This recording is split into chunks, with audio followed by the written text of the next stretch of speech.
Bismillahirrahmanirrahim waxaan wanaagsan dhageystayaal saaxiibayaal meel kastoo aad joogtaan ku soo dhawaada barnaamijka falanqaynta caalamka xilidan oo kale aad ka daawataan warbaahinta Naafici Show waa 17ka bisha shanaad May 2026 maanta waxaan ku eegi doonaa bariga dhexe wuxuu noqonayaa goobtii uu Mareykanka ku lumi lahaa hogaaminta caalamka isbedel caalami ah oo ka dhici kara caalamka ayaa si ka badan waqti kasta oo hore loogu maqlayaa hogaamiyaasha caalamka waqti dheer Putin ayaa kaliya ku ah qofka sheegay jiray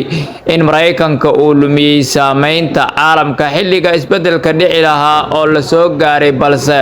dabiiqadii sanadkii hore ee 2025 waxaa la arkay hogaamiyaal reer galbeed ah oo kor u sheegaya waqtiga Mareykanka in uu dhamaaday waxaana la arkay inay hadda reer galbeedka isku boorinayaan waqti Mareykanka oo ay hoos ku jiri lahaayeen inay soo idlaatay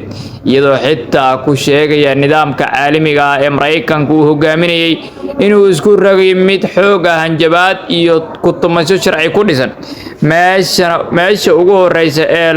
kor loogu sheegay in ay isku diyaariyaan hanaan madax bannaan oo Mareykanku waqtigiisu u dhamaaday waa reer Yurub ra'iisul wasaaraha Canada Mark Carney ayaa kamid ahaa dadka hadallada ugu xoogan jeediyay waxa uuna sheegay in nidaamkii caalamiga ah ee Mareykanku uu hogaaminayay uu burburayo isla markaana dunida u wareegayso nidaam cusub oo dalal badan oo awoodda ku qaybsanayaan Carney waxa uu sidoo kale yiri Yurub ma aha in ay isu dhiibto nidaam adag oo ku dhisan xoog iyo dana kaliya isaga oo ku booriyay Yurub inay dhisato awood madax bannaan oo cusub madaxweynaha Faransiiska Emmanuel Macron ayaa dhowr jeer sheegay in Yurub ay u baahan tahay madax bannaani istiraatiiji ah si aysan ugu tiirsanaan Mareykanka dhinacyada difaaca dhaqaalaha iyo siyaasadda waxaana sidoo kale ka digay in dunidu u wareegayso nidaam cusub oo quwadaha waaweyn ee dunida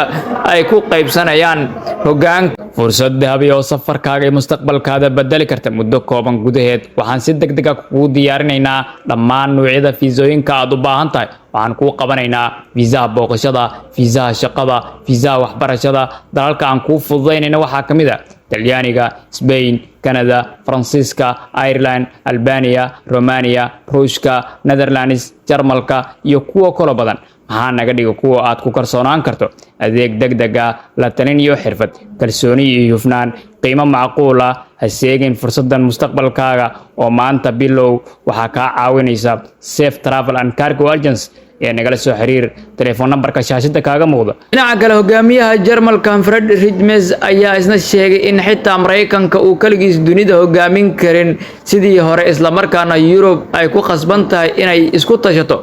madaxa siyaasadda arrimaha dibadda ee midowga Yurub Kaja Kallas ayaa sheegtay in galbeedka aan naqaanay uusan ahayn sidii hore uu u baahan yahay inuu asna isku tashado ayay tiri ama uu difaaco xitaa reer galbeedka gudahooda waxaa soo baxaya hadalla sheegaya in Shiinuhu uu si degdeg ah u soo kacayo saameynta dalalka koonfurta caalamka inay noqotay mid xoogaysanaysa halka Mareykanka uu wajahayo hoos u dhac dhinaca saameynta caalamiga